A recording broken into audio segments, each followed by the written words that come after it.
가사 도우미를 불법 고용한 혐의로 기소된 한진그룹 고 조양호 회장의 부인 이명희 씨와 딸 조윤아 전 대한항공 부사장이 나란히 법정에 섰습니다. 네, 한편 부산에서 조현병을 앓는 50대 남성이 친누나를 흉기로 무참하게 살해한 사건이 발생해서 충격을 주고 있는데요. 예. 오늘 관련 내용들을 김성훈 변호사와 함께 짚어보도록 하겠습니다. 어서 오십시오. 안녕하세요. 네, 안녕하십니까? 예.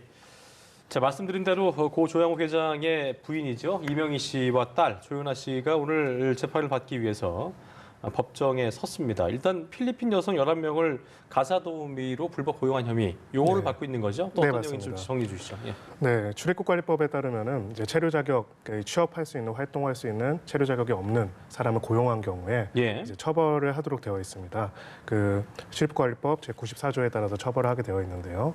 지금 이 조윤아 전 부사장과 그리고 이명희 전 이사장 그리고 그 이거에 협조한 대한항공까지 총 3곳이 이제 피고인으로서 출입국관리법 위반 혐의로 재판을 받고 있고요. 예. 그리고 대한항공과 조윤아 전 부사장 측은 혐의 사실을 모두 인정하면서 다만 양형에 있어서 정상 참작을 바란다 이런 의견을 얘기하고 있고 예. 네. 이명희 전 이사장 같은 경우에는 이제 보도 내용이긴 하지만은 사실상 혐의 사실 좀 부인하고 있는 그런 취지로 이야기를 하고 있습니다. 그렇군요. 모녀의 진술이 좀 엇갈리고 있는 건데 음. 어떤 부분이 좀 쟁점이 된다고 봐야 되는 건가요?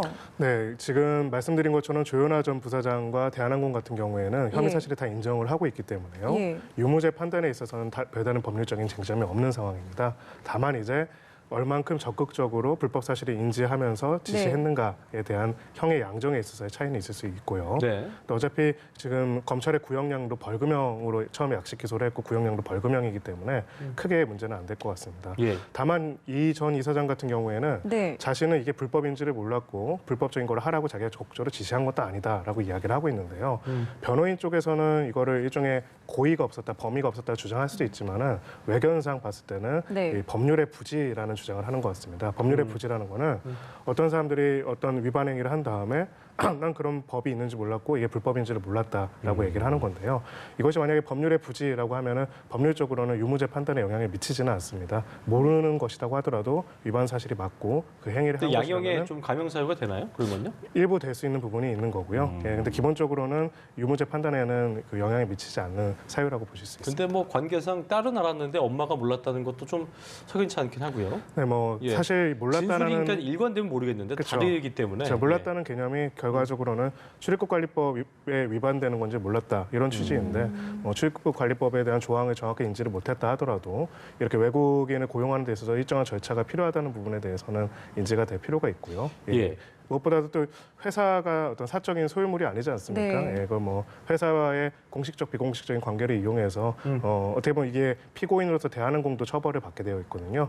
예, 이런 문제를 일으켰다는 점에서는 비난 가능성이 있는 사안이다 이렇게 생각합니다. 네, 법에 대한 부실을 얘기하셨는데 일단 실제로 뭐 가사 도우미를 또 쓰시는 분들 계시기 때문에 네. 실제 가사 도우미로 일할 수 있는 외국인이 어떤 기준으로 좀 제한을 하고 있고 또 이거 어떤 경우에 어길 경우에는 현행법에 따라서 처벌을 받을 수 있는지 네. 그 부분을 짚어주시면 좋을 것 같아요. 네, 관련된 법률은 이제 출입국관리법입니다. 네네. 출입국관리법 제 18조에서는요, 18조 1항에서 체류 자격이 있는, 그러니까 취업해서 활동할 수 있는 자격이 있는 자들만 이제 취업할 수 있도록 되어 있고, 그리고 그런 자가 아닌 자를 고용한 사람은 예. 94조에 의해서 처벌하게 되어 있습니다.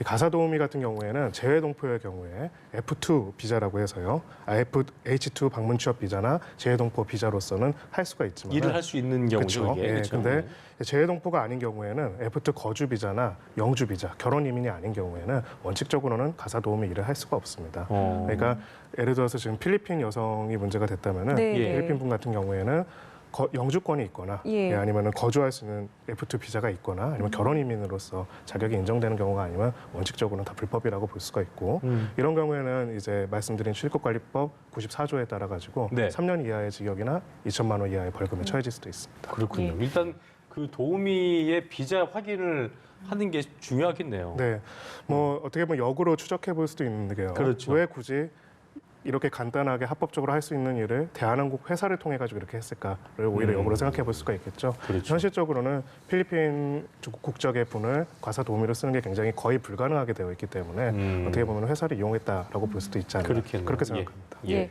자, 저희 두 번째 이슈인데요. 예.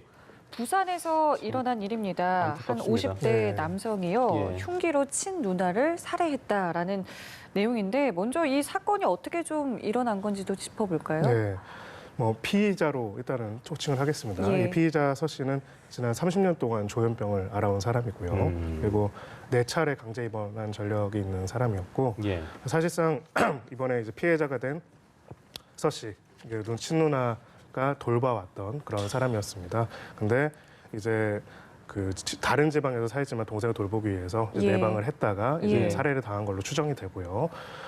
이제 보호자로서 이제 이 피의자의 누나인 피해자 서 씨가 이제 정신보건 그 전문 요원과 상담도 계속 진행을 했었고 그랬는데 이 정신보건 복무 요원이 연락을 했을 때 계속 피의자도 전화가 되지 않으니까 집에 방문을 했다가 이상한 낌새가 있어서 예. 경찰에 신고해서 경찰이 강제로 문을 개방하고 들어가 보니 이제 살해 사실을 밝혀진 그런 끔찍한 사안입니다. 아, 참 근데 끔찍하긴 한데 너무 안타까운 건 뭐냐면 물론 정신질환으로 인한 그 원인이 크다고 봐야 되는데 네. 이 피의자 서 씨가 시신을 방치한 채로 나흘 동안 네. 집에서 지낸 것으로 추정이 되고 있다고 해서 네.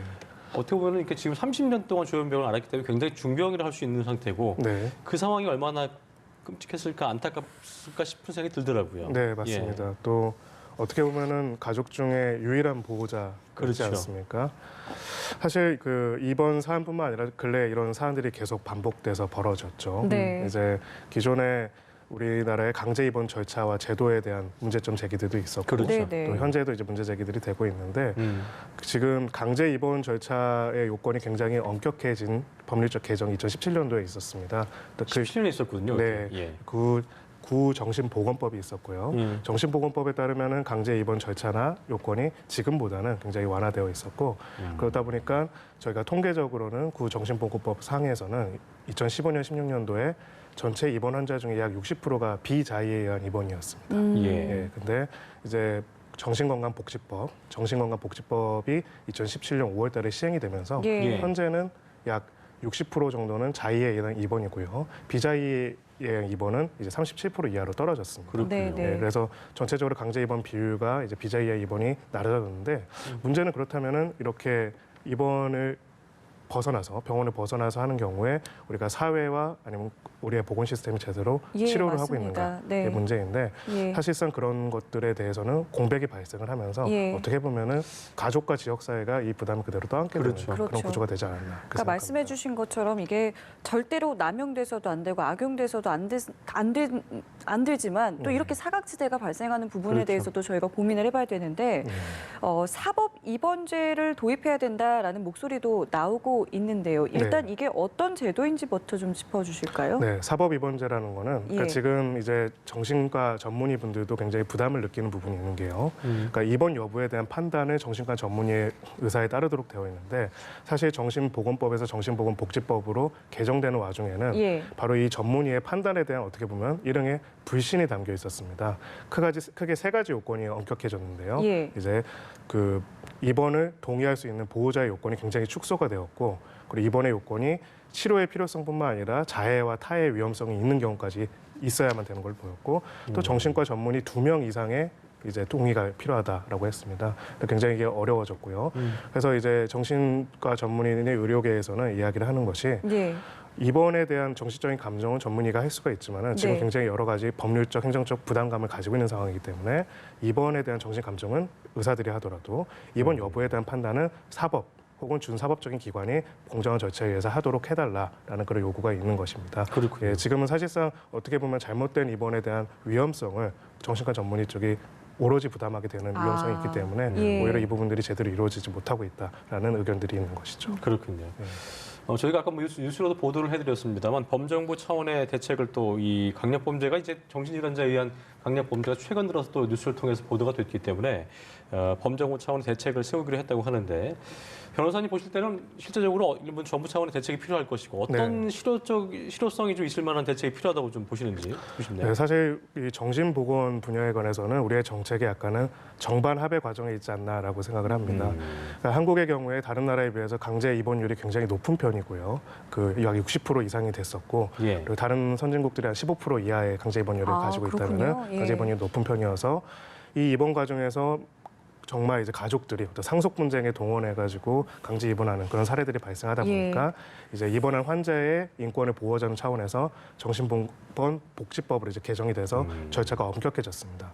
근데 이렇게 강제 입원을 피해서 치료를 하는 것이라면은 사실은 오히려 강제 입원보다 더 넓은 정신보건 인력들의 지원과 도움 서비스가 필요합니다. 그렇겠네요. 근데 우리나라의 정신보건 인력 인구 10만 명당 비율이 예를 들어서 가장 선진국이라고 보여지는 영국의 경우에 한 10만 명당 355명이라면 우리나라는 네. 한 45명에 불과하거든요. 아, 그러니까 거의 10분의 이것이 1이군요. 그렇죠. 강제 입원이 아닌 다른 방법으로 이제 정신질환인 분들을 돕고 또 문제를 예방하기 위해서는 오히려 더 큰 비용과 예산을 들여가지고 사회적으로 안전하게 지켜낼 수 있는 서비스와 보건 구조를 가져야 하는데 그것이 안 갖춰진 상태에서 예. 어떻게 보면은 이제 탈시설화와 탈입원화를 주도를 하다 보니 지금 이제 어떻게 보면 좀 문제가 발생하고 있지 않나. 그래서 다시 강제 입원을 늘리는 구조로 가는 거는 사실 어떻게 보면 좀 역행을 하는 거고요. 네네. 그렇죠. 강제 입원이 아니더라도 정말 필요한 경우에는 바로 개입해가지고 입원해서 격리할 수 있고 또 정말 필요로 하는 경우에는 입원이 아니더라도 조기에 또 치료를 할 수 있는 그런 보건 구조를 만드는 게 굉장히 중요하다고 생각을 합니다. 예, 맞습니다.